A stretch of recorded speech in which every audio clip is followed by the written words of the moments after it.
Matapos naman ang sunod-sunod na brownout sa ilang bahagi ng bansa nitong buwan, naghain si House Speaker Bo J.D. III at House Senior Deputy Speaker Ferdinand Hernandez ng isang resolusyon para imbestigahan ang mga pangyayaring ito. Patuloy din ang panawagan ng ilang kongresista na rebisahin ang Electric Power Industry Reform Act o EPIRA Law. Si Julian Bunag para sa 13 sa tanghali.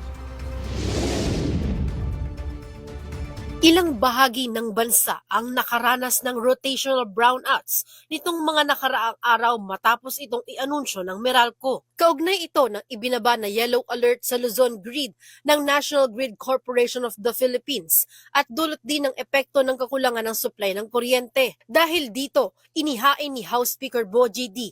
at ni Senior Deputy Speaker Ferdinand Hernandez ang House Resolution number 1024 na naglalayong imbestigahan ang sunod-sunod na red at yellow alert sa Luzon Grid at Visayas Grids at alamin ang sanhi ng pagkaantala ng mga ulat ng NGCP sa Department of Energy at Energy Regulatory Commission. Kung ito ba ay may kinalaman para hindi agad maaksyonan ng pamahalaan ang kakulangan sa supply ng kuryente. Bukod sa issue na ito, sa pagdinig ng Kamara sa plenaryo kahapon, isa sa mga binuksang issue ni Manila 6th District Representative Bienvenido Abante Jr. ang hidden charges na karamihan sa mga consumer ay hindi alam kung anong ibig sabihin sa binabayarang ito.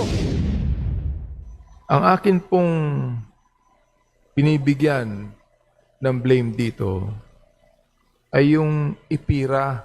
Ako'y tumitindig ngayon. Hindi lamang bilang kinatawan ng Maynila, kundi bilang boses ng milyong-milyong Pilipino na bawat buwan ay nagdadasal na sana kayanin pa ng budget ang kanilang electric bill.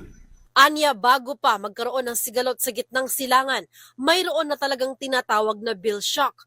Kaya naman ang panawagan ng kongresista ay magkaroon na ng agarang reforma sa electric power industry sa bansa. Sinuportahan din niya ng isa sa mga power block ng Kamara na si APEC Party List Representative Sergio Dagoo na anya matagal na niyang panawagan noon pang 2019 kung saan 3 beses na niyang inihain sa Kamara.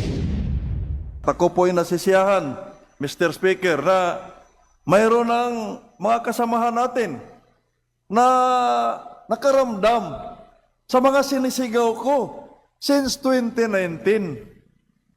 Yung VAT ng kuryente na hindi lang double, kung hindi multiple. Mula sa pag-angkat ng panggatong coal o diesel, may excise tax na.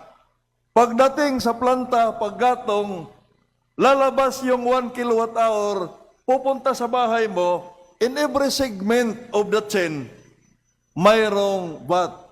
Gid ng kongresista bagamat hindi maiwasan ang brownout sa bansa dahil bahagi ito ng power system, nais nilang matugunan ang mga brownout o blackout na sinadyang patayin dahil hindi na kaya ng supply ng kuryente ang demand nito na siyang nangyari nitong mga nakaraang araw. I stand in front of you to talk about public accountability because electricity is a public service. I agree with our colleague. It is imbued with public interest. It powers homes, hospitals, classrooms, government offices, water systems, farms, cell sites, traffic lights, local livelihoods. Kapag namatay ang ilaw, hindi lang comfort ang nawawala. Nawawala ang kita, serbisyo, seguridad, at higit sa lahat, tiwala ng taong bayan. Nakatakdaring maghain ng power block ng Kamara na isang resolusyon para imbestigahan ng Committee on Energy ang nangyaring rotational brownout at yellow and red alert sa grid ng Luzon at Visayas. Para sa totoong balita sa Bagong Pilipinas, Julian Bunag, 13 sa tanghali ng Congress TV.